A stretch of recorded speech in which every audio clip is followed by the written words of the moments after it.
Welcome to Take It from the Ironwoman. My name is Susanne Müller, your host and the Ironwoman. This podcast is about empowering yourself and others to make real changes in the world.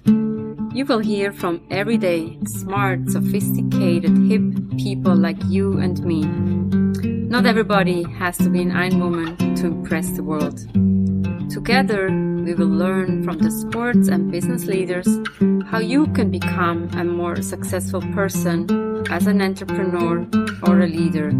It's one step at a time, one day at a time. Take your steps now. Take your big steps now. Join me on this journey to success. Take it from the Ironwoman. We only have a special guest, and today we go to Israel, to Zuno Kristal. We studied at Columbia University, and when you read his LinkedIn, it says, I'm an executive coach, a teacher, a mentor, and a researcher, and my experience spans a wide range of industry and roles. We can talk a little bit about coaching, but at one point we also ran together. Where are you now, and what can we learn from you? Thank you for having me. Well, I consider myself multinational in that sense, even though I live in one country and I was born in a different one, but I also lived for a while in the States, in New York, when we lived. Mm-hmm. So I'm very a member of the world in that sense. And that's something I bring to my work as a coach, as a mentor, and even when I teach, because also I have ADD and things like that, but so I have mistakes in all the languages I speak. Including Spanish, which is my mother tongue. I remember one time I asked you, what do you speak in your family? And you said, it's like a mixed salad. I still remember that. That was so fun. Where did you grow up? I was born in Peru, and I lived there until I was 22. I lived in Peru. There was a very small Jewish community. I went to the same preschool, and the same school, and the same country club that everybody of my friends. And one of the things I thought is that I'm Jewish and I want to marry a Jewish woman. And I want to get to a bus, see a girl, and be able to marry her. And that was something, even though I never really was, that is something that I wasn't allowed to do, like tradition-wise. No, there is no law against that. There are many people who have interfaith marriage. But so Israel was the place where I can do that. And moving to Israel. And then I met who became my wife there and daughter who was born in Israel. But the destiny as being somebody, as I said, kind of cosmopolitan and from everywhere. My wife wanted to get an MBA in a good university somewhere in the world. So I say, okay, you apply and let's see. What can I do? She was accepted at Columbia. We moved to the States. There are different versions here. My version and her version are different, but we moved to the States for 2 years. She studied and we came back, and I took a break because I worked in a company that the second cellular company in Israel at the time where cellular wasn't as it is today. Mm-hmm. So it was a revolution. It was the second one, but it became very strong, promising. It was the cheapest rate in the world, and only for outgoing calls, not incoming as at that time was everywhere. Today, everywhere is just incoming, but or doesn't cost anymore because you pay for other things. But anyway, so I worked there. It was kind of a startup, even though the word startup didn't exist at that time. But the company thought there were going to be 1,500 people the first year. In 3 months, there were like 10,000 people. So it was amazing and crazy. I learned a lot of things, but I was tired after 5 years, and also being a coach. That wasn't exactly the kind of work I was doing. I was more in sales and marketing.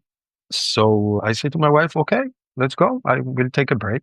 I will take care of my daughter, which was 2 years and a half at that time. And we moved, but 2 years turned to be 10, which is a very common story. I understand. I'm not the only one.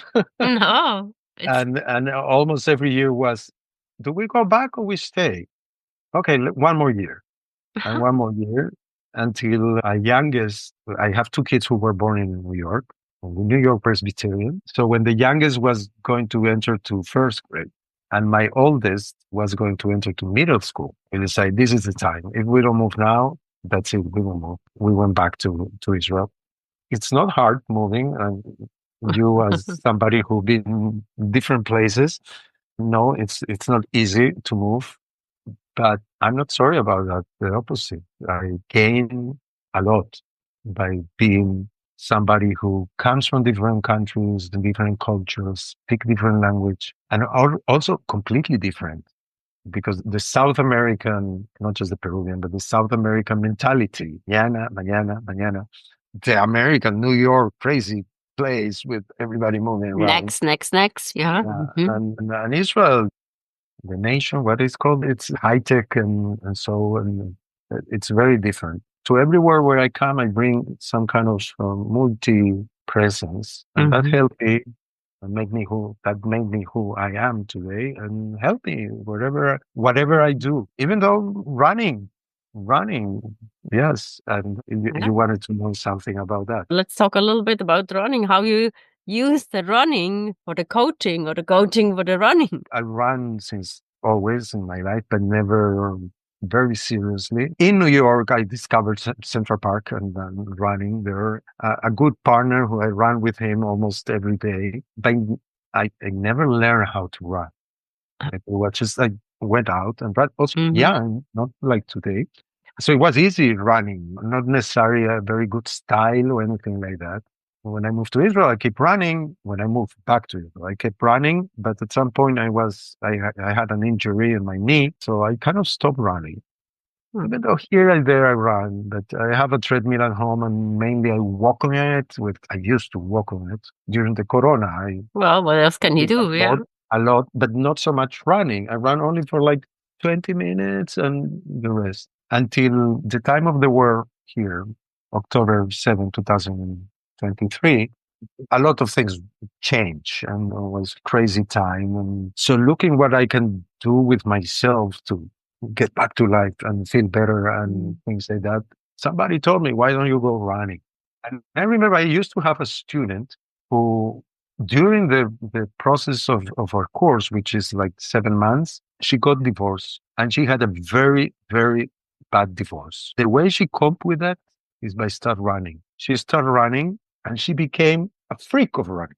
She done probably as many marathons as you done all over the world. But she started from zero, and she was in her 30s. I don't know. Well, wasn't a child. So I call her and say, tell me where I can start running. But I know there are groups. So she gave me a couple of names. And the first one I called, I don't want to say exactly which system it has, but it's something kind of international. She didn't have the license anymore. Anyway, it didn't work. So I went to the second one, which the name is Zen Coaches for Life. Oh, okay. Enable. It already have a couple points, and I met the guy, and it's amazing. It's a great guy, and it's been doing this for 20 years. And the club is actually triathlon club. Like I'm one of the few that only run. Most of the people, they swim and they bike, and also they do Ironman. But no, so far I'm just running. So far. Yeah, because it's addictive and it's contagious, especially if you are in a group. We run at 6 o'clock in the morning, which is still not something that I do very, very easily. Like every night before, I'm debating, should I wake up? Should I not? Especially these days, which is kind of the winter, and it's that when I leave the house at 5:30 in the morning, it's still dark and very cold. Anyway, so he taught me how to run. He saw me running and said, "You are not running. You are not running. Your body, the weight, you are putting too much weight up front of you, and you don't need to put the road. You need to keep the weight in the middle." Well, all these things is probably you definitely know. And so I start running super slow, just to keep the style and motion in the way. And from running 20 minutes maximum, and the training is an hour. I run an hour like nothing, not fast and not a lot of kilometers or miles or whatever. And I enjoy it so much that I'm still doing it. I wanted to go to the New York Run Marathon this year, but there are not any more spots. Probably I won't go. My son wanted to run with me, so it's kind of a thing. But anyway, at one point, right at the beginning, I don't know, I've been running for a year and a half or something like that. there was an option he was promoting marathon in Verona, and it sounds very tempting. And I wasn't sure I can do it, but they also have the half marathon, which also I wasn't sure I can do it. So they also have the 10 kilometers. So I said, worst case scenario, I can do the 10 kilometers. Yeah. So I signed up for the half marathon. The training, it wasn't just the running, like every day. The training was a real program, also with self runs, not with the group. And it was an amazing experience. And we went there with the group. Yeah. We have all these sessions before and meditation and blessings and things like that. No, the guy is amazing. Most of the people in the marathon were in the whole event, marathon, half marathon. They were Italian, most of them. Mm-hmm. But not just, there were people from different parts of the world, but it wasn't like I guess it's not one of the marathons that people come from all over the world, but still was fun. Italy, great food. So what can be wrong? And doing the half marathon, it was amazing. I did 2 half marathons before in New York, but it was like 20 years ago. It's not the same. I always say when people ask me, you run a marathon, I say, well, I run 2 half marathons. It doesn't mean a marathon. No. No, not. So I wasn't sure I can do the half marathon, but the training was serious, and so I did it. I did it fine. I didn't expect to do it to be the first one and not the 100th one. I did it. I enjoy it. I ran with people of my group. We all went to celebrate together after that, and we hugged, and everybody happy. It's an amazing experience, and give me sanity. Give me I a lot think of so. sanity, which is something that's very, very helpful these days. And the running also bonds you with other people. So then you have this great experience. Sports makes you happy. Yes. Yeah. Actually, before our call, I have my run for today, which is not in the group because it's part of a program. You need to run some runs by yourself. And I crossed 2 people from the same group. But they were running in the different direction. And it's so fun. It's there. And it was already dark. Still, you recognize because of the T-shirt. So it's very nice.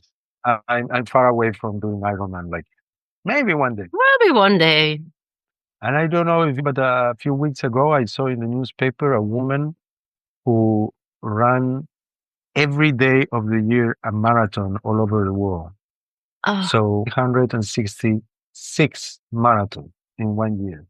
I'm wondering about her knees and her body overall. If you run yourself down into the ground, I wouldn't want to do that.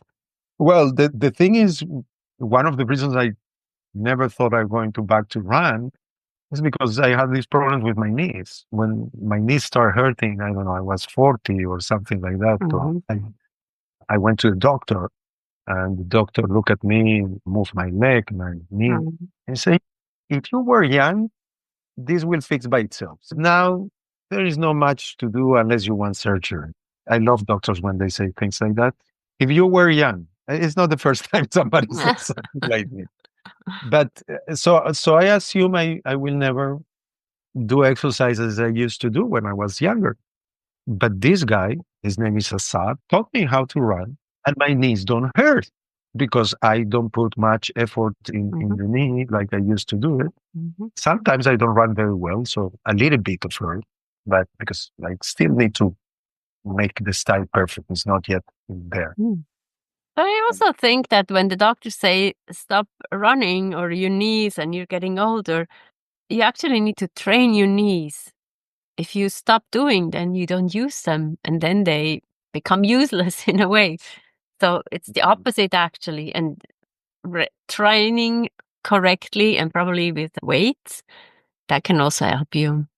But as you say, it's kind of addictive, and also the group thing, it's very appealing, and people are nice. And I went a few weeks ago, a month ago, to a training camp for Ironman, but without intention of getting into the Ironman. I went to run. It's a special one in Eilat, the city in the south of Israel. And so every year they do that, like a month or 3 weeks before the actual event, they go and have this camp. So 3 days where, and first of all, people are crazy. it's hard to say. I run each one of the days and I was exhausted and that's it. But they also swim and bike the 3 days. So what I'm saying is, even though I wasn't involved in the triathlon or Ironman or whatever, I enjoy being with the people. It's the same people who run with me in a big dining room and all the group sitting together. It's very nice, amazing. I hardly recommend to everybody. Okay, wonderful. And I just want to add that actually training for Ironman is easier than running a marathon because you do have 3 disciplines and you just don't only run. So maybe one day you check the swim and the bike. But in the Ironman at the end also you do a marathon. Yeah, sure, but it's So how can you easier do on it? your body. It's easier on your body. It doesn't make sense, but I trust you. At some point, I was standing in some point helping and giving water and things to the people from the team coming there. And I was in the running part. After I ran and I shower, I changed, I came back and I was there. And they were like, I said, 3, 4, 5 hours. And they were running like it was just the marathon or even less than that. And it's amazing. It's really amazing. It's a different mentality. You finish the swim, you go to the bike, you go to the run. So it's shifting your mindset. And an impressive thing, at least for me, is the age range. I would imagine, or I thought, these things are only for young people. Young people until the 30s, no more than that. I'm not the oldest one. No. No, I'm not. I'm between the oldest, but I'm not the oldest one. And there are no people from 20 years old. Everybody is older. And that's also something that really amazed me and surprised me. Yeah, it's nice that bonding. And I remember I did a half Ironman, and for the Ironman and half Ironman, you put your age on your calf. So I was finishing, and there was this guy, and he was 71 years old. I could not pass him. He was so strong and consistent and finishing. I had to let him go. And I was like, oh my God, I'm young, like 40 years younger. And I could not pass him. And it's that mindset and also the training that you're doing that helps you. Yeah. So it's never too late. Okay. Well, maybe someday. Okay, and we'll talk again. First New York Marathon. Okay. At some point. And then triathlon. Yes. Work is, I love my work. I love helping people and coaching. It's just about that. That's what I'm saying about what do I say about therapy and coaching. In therapy, you have people with trouble. Like you want to solve your deep things. In coaching, you have problems, but it's about success. It's about, there's a short-term thing to bring you to success. So it's great. And the running gives me more energy to do that. I enjoy it very much. I think it's a very good combination. Now that I'm thinking, maybe it's coaching and also sports coaching. It's, even though they're very different, but the work comes from the same place. So okay, we leave you with this. I'm a certified running coach. Okay. Why not? So the coaching is helping others. And in many ways, I used to be a running coach in New York City for many years. And I remember. I almost hired you as my coach. I remember that. Oh, yeah. see? Yeah, I spoke, but you used to run too much, too long. I wasn't. I remember when there were races in Central Park that I participate, you participate. You used to come running from your house in the upstate, in the upper Manhattan. Yeah. You ran there, and I live 2 blocks from Central Park, so. And I was tired and I couldn't run more. You amazed me at that time already, so I knew you were a strong runner. All right. So thank you so much for giving us a glimpse into your life and running life and maybe also your triathlon life soon. Who knows? Thank you so much for having me. What are you taking away from this conversation? Coaching, running, maybe Ironman, triathlon? Why not? Take it from the Ironwoman. We have episodes every Monday. Check in with us. We have interesting people from around the world with interesting stories. And Take It From the Ironwoman is also the book global business coaching with sports parallels. Download it or get it in your local bookstore. And also like us, write a review on your preferred platform where you're listening to podcasts. Thank you so much and see you next time. Bye-bye.